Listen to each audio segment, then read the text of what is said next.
Hey guys, in just a minute, I'm going to have you guys try Lesson 3, Activity 2 in the Unit 8 book. It's called What's Possible, and you'll see a spinner on there, red, blue, green, and yellow spinner. But I want to just review a few vocabulary words before I have you guys try that. Experiment. Remember from earlier in the week, an experiment is when we don't know the outcome. You flip a coin, you roll the dice. You're not really sure what's going to happen, you have an idea, but that's why it's called an experiment, a chance experiment. Outcome. The outcome basically is what could possibly happen, right? You roll a dice, what could happen? You could roll a 1, a 2, 3, all the way to a 6, right? So we could say there's 6 possible outcomes when you roll a dice. There's 2 possible outcomes, most likely, when you flip a coin. Sample space. This is kind of a new term here, new phrase that you're going to be working with in Activity 2. Sample space is when you list out all the possible outcomes. So for example, you roll a dice. What's the sample space? This is just a fancy little bracket. If you wanted to make parentheses, you could. This just shows set notation. Sample space. What could happen when you roll a dice? Well, if I were to list it out, I could get a 1, I could get a 2, I could get a 3, I could get a 4, 5, or a 6.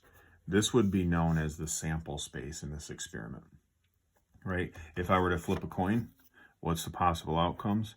I could get a head, I could get a tail. That would be my sample space for flipping a coin. Okay, probability, we've already talked about that. That's the measure or of the likelihood that the event will happen, right? And we can write probability in 3 different ways. We can write it as a percentage, we can write it as a decimal, or a fraction. Usually percentage is the easiest way to think about it because it just makes sense to us because it's out of 100, and we use percentages every day.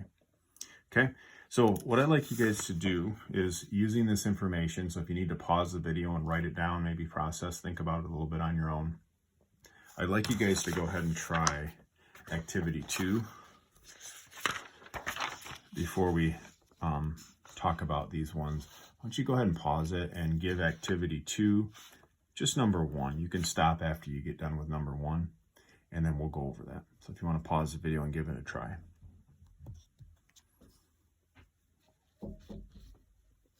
Okay, so the first question, for each question, we're supposed to list the sample space and tell how many outcomes there are. So really it's a 2-part question.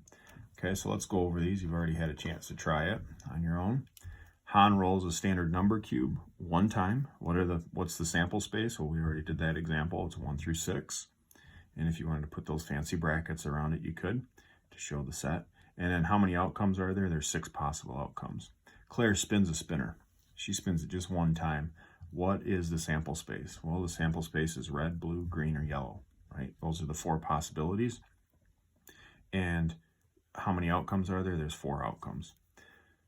Kieran selects a letter at random from the word math. What is the sample space? Well, the sample space would be M-A-T-H. Right, those are the possible outcomes, and there's 4 of them. 4 possible outcomes. If you didn't know what went to the next page, you could pause it and try these next 2 also. May selects a letter at random from the alphabet. Remember, the sample space, in this case, I got a little bit lazy. I don't know if you wrote them all out, but A to Z. That was what if you wanted to write down A, B, C, D, you're welcome to do that. I got a little bit lazy on that one. How many outcomes? We know there's 26 letters in the alphabet. So that's the possible outcomes. Noah picks a card at random from a stack that has cards numbered 5 through 20. Again, sorry, I got a little bit lazy here. 5, 6, 7, 8, 9, 10, all the way up to 20. Right, that would be our sample space. And then if you count out those numbers, sometimes it is good to list the sample space, because you might look at this and say, well, 5 to 20, that's 15 outcomes. Well, actually, it's not. There's actually 16 possible outcomes if you count 5 and 20 in that. So got to be careful with that sometimes. Okay, cool. Thanks, guys. There's a week 6 Friday questions that you guys can try out, and you should have all the vocabulary you need. If you need to, at any time during that, I think I attached a help video to it from Mr. Morgan, or you could check out Lesson 2 and Lesson 3 for some help there if you need it. Have a great weekend, guys.